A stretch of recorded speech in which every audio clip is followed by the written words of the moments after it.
Hello guys, and welcome back to another Satisfactory efficient build guide. In the last episode I showed you how to produce 20 modular frames per minute using one of these layouts, each focusing on the different alternate recipe. At the end of the last episode I asked what you'd like to see next, and it was mentioned in the comment section that perhaps moving on from modular frames to the heavy modular frames would nicely lead to the fused modular frames and then onto the pressure conversion cubes before finally finishing off at the nuclear pasta, which is exactly what I intend to do, starting off in this episode with the heavy modular frames, but in the coming weeks we will be covering the rest of the resources as well. For the following builds, you're going to have 40 modular frames, which is double the amount that we produced in our previous layouts guide. So I would recommend doing that first of all. I've also changed the guide slightly. So last time we colored the manufacturers, well, the assemblers, the constructors in line with what they were producing. This time I've actually taken what you guys have suggested and color coded the boxes for the build itself. So we're not really going to go on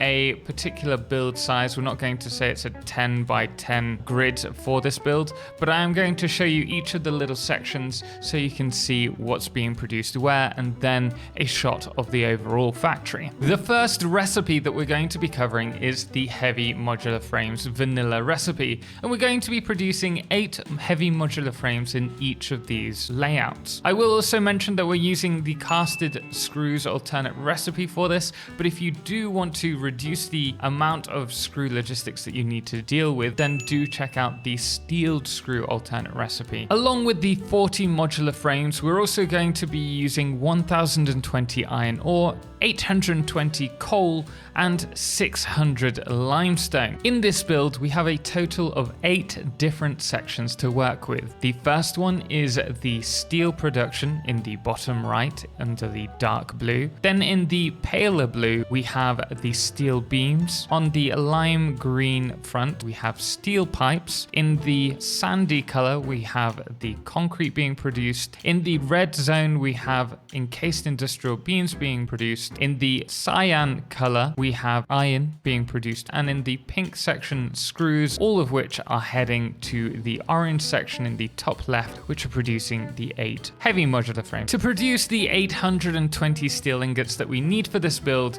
we're going to be using 18.22 foundries. So we have the 18 each in their sections of 6. This is going to be 270 resources on each of these lines, and then in the furthest left-hand section, we have the single foundry that is running at 22.22% clock speed. To make this part of the build easy, we are using my blueprint with the 6 foundations running along the manifold line. If you want to check out how we built this, you can check out our steel efficiency build guide that will cover this particular layout. Or if you're a member of our Patreon, you can get access to this as one of the bonuses. All 820 of the steel ingots are being run along a manifold feeding 11 constructors that are set to steel beams. An important part of this is the way that we've set up the manifold line. Because we have a total of 820 steel ingots running along this central line, we've had to make sure that no more than 270 steel ingots are running along a line at any one point. And we've done this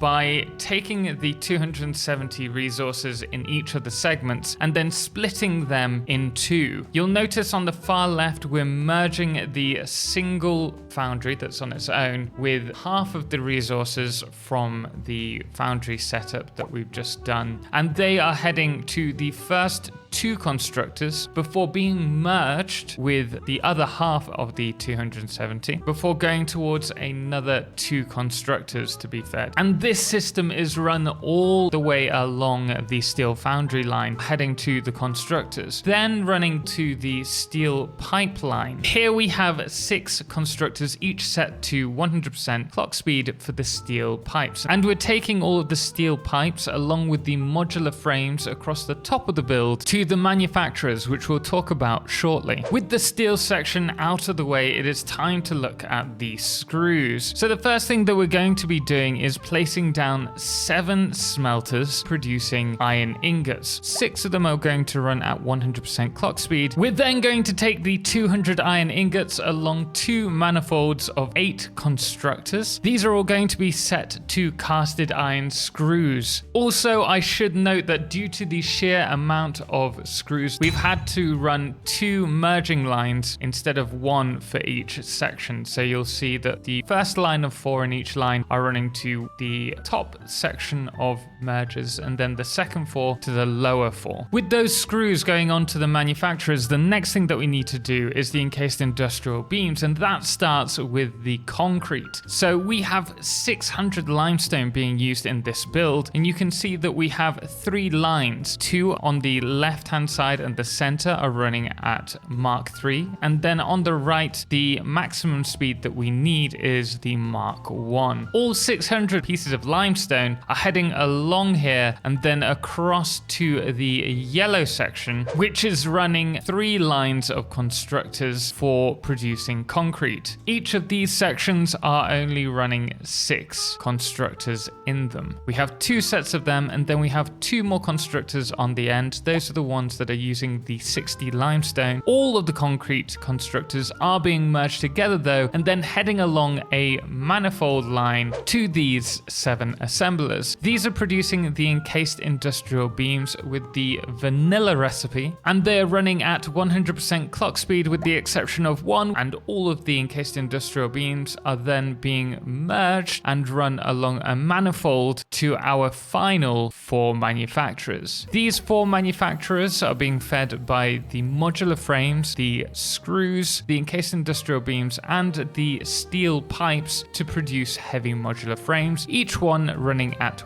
100% clock speed. The next layout is producing the alternate recipe for the heavy modular frames, which is the heavy encased frames. Now these are going to be producing again 8 heavy modular frames per minute, and it's going to require us to set up the steel line, which is the blue one at the bottom. Then we have the lime green, or light green I should say, which is the steel pipes once again. And then we have the light blue, or duller blue I should say, which is the steel beams. Outside of that section we have the red assemblers, which again are the encased industrial beams. We have the black section in the right, which is to signify the modular frames. And then finally we have the limestone, which is turning to concrete in the sandy color in the bottom left. Again, let's start with the steel foundries. So we have 2 sets of 6 foundries to start off with, and then we have 2 foundries on the right hand side, the left one running at 46.667% clock speed, and the right one which will be running at 20% clock speed. This particular section will take 570.667 iron and coal in order to run. Unfortunately, this is where it starts to get a little bit complicated, so I've tried to make this as easy to follow as possible. We're going to need 426.667 steel ingots to head to the steel beam line, the duller blue, and then we need a total of 144 steel ingots heading to the green section, which is the steel pipeline. To do this, we have the 270 from the right section of 6 foundries splitting in 2, with 1 section running across to the left to merge with the other 6 foundries, and then the other half of those 6 foundries will merge with the foundry that's on the right to bring us 144 steel ingots, should my maths be correct, to the next section. The steel pipe section is easy enough. It is 4 constructors set at 100% clock speed for the steel pipes, and all of these steel pipes are being merged and then sent along to the manufacturers. Carrying on with the other steel ingots, we're running all 426.667 ingots per minute to these 8 constructors, all of which are going to be set to steel beams and be merged and head off to the next section. But before we talk about them, we should look at the concrete. Like the last layout, we're going to once again use 2 full Mark III lines. This is going to be taking 576 limestone to the constructor section. In this section, we have the 2 sets of 6 constructors, each running at 100% clock speed. And then on the far right, we have the lone constructor at 80% clock speed. Everything is being merged, and then we are splitting. However, at this split, we're going to have to balance the line slightly. This isn't 100% efficient, so we're going to limit the left-hand lane as a Mark I belt. This will limit the belt to 60 items per minute, and all the rest will overflow to the assemblers. At this point, the Mark I line will take the concrete up to the 3 manufacturers, and then the second output that's overflowing all the rest of the resources will run to the assemblers. In this section, we have 5 assemblers, 4 running at 100% clock speed, being fed by the steel beams, although I have definitely forgot to connect them up there, and the concrete along this line. All of these will head to the manufacturers. These are going to be producing the heavy encased frames, 8 per minute. 2 of them will be set at 100% clock speed, and these will be fed by the 58.687 concrete, the 26.667 encased industrial beams, the 96 steel pipes, and 21.33 modular frames. Arguably, this is the most efficient recipe when it comes to heavy modular frames, though you may want to change the encased industrial beams so that it only uses steel pipes. When it comes to power, this is the most efficient of the 3 recipes, as well as the most resource efficient in my opinion, as the next one will be using oil. And at this point, before we move on to the final layout, if you are finding the video helpful, please do hit the thumbs up, and if you want to see more, remember we are going to be covering the fused modular frames next. Make sure to subscribe. And I should mention, if you're finding these layouts particularly useful, we are going to continue growing this build. You can actually find the save over on Patreon so that you can run around the build and see all of the layouts firsthand. Our third layout today is going to be covering the heavy modular flexible frame, which is this one here, which uses rubber, interestingly enough. So with this recipe, we are bringing in oil to the mix. This is something I wouldn't normally recommend using in a build that doesn't require it, as oil is a more rare resource. However, it does mean that if you have excess oil available, you can use this one and also use the excess heavy oil residue to create fuel for fuel generation or power generation. Thanks to using the crude oil for this build, it does reduce the amount of other resources that you'll need, which is 448 iron ore, 448 coal, 360 limestone, and obviously the 40 modular frames, and that's to be accompanied by 240 crude oil, which in my opinion is a drawback with this build. That's pretty simple. There are going to be 9 parts to it. In the bottom right, we have the pink section. This is going to be your rubber refineries. Then there'll also be the residual fuel refineries, which are in the right section that is orange. We have the concrete in the sandy yellow color again. The red this time is once again encased industrial beams. We have the dark blue as the steel, the dull blue as steel beams. The green section this time is going to be our screws, and then we have the black line,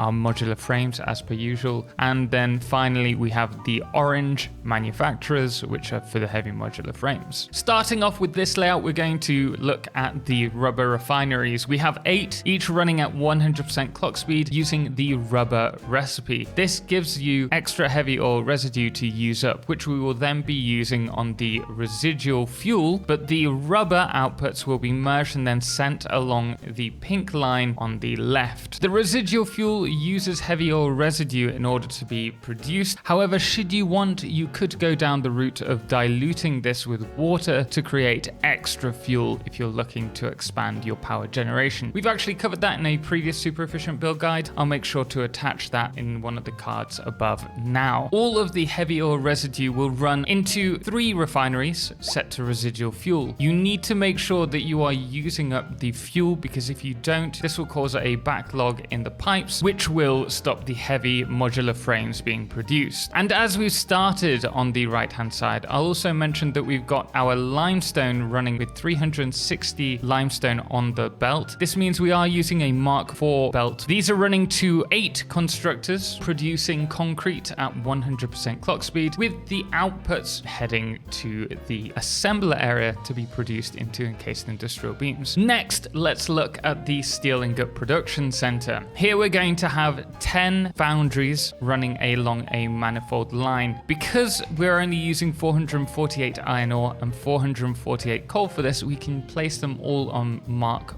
IV belts. These steel foundries are going to be clocked at 100% clock speed, with a single one being clocked at 95.6% clock speed. For the steel beam section, we're going to place another 8 constructors. These will be set to steel beams. All of the resources will be merged together, and then they're going to be load balanced. Unfortunately, this isn't a perfect load balance. We're going to end up filling the steel screws line up slightly faster, and then everything will start to work like a normal manifold, with the resources heading towards the encased industrial beams. The reason for this is we have a total of 112 steel beams on this line. Note that we're using Mark II belts. As it hits the splitter, we will have 56 go to the right and 56 head forwards. And from there, the 56 left over that went forwards will be split again to go 28 either side. This means that we're going to have 12 more going to the left than we actually need. Eventually though, as the steel beams saturate up the steel screw line, we will have the rest of the resources heading to the assembler section to produce encased industrial beams. Here you only need to place 4 assemblers down, and they are using the vanilla recipe for the encased industrial beams. At this point, I'd argue that the steel screw recipe is the perfect fit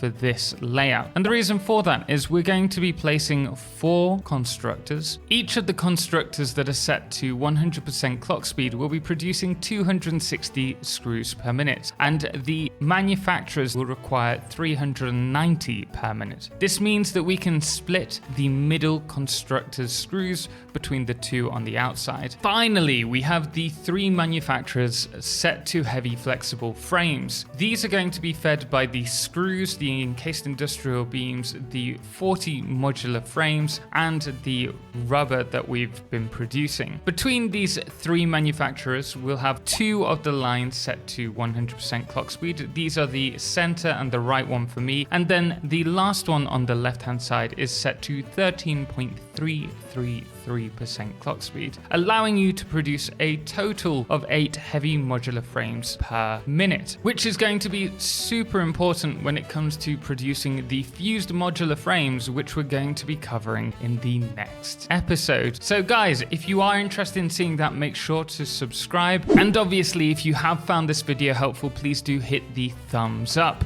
But we are going to leave it there. Special thanks does go to all of our amazing supporters, most notably our Solarclipse patrons James Irwin, Firefless, Trebor, and Beowulf, as well as our Lunars, the Calamity, Ben, Star, Shoku the MN Wolf, and that dude AW, as well as our Blood Moon of the day, which today is Chick Norris. Until next time, as always, ciao for now.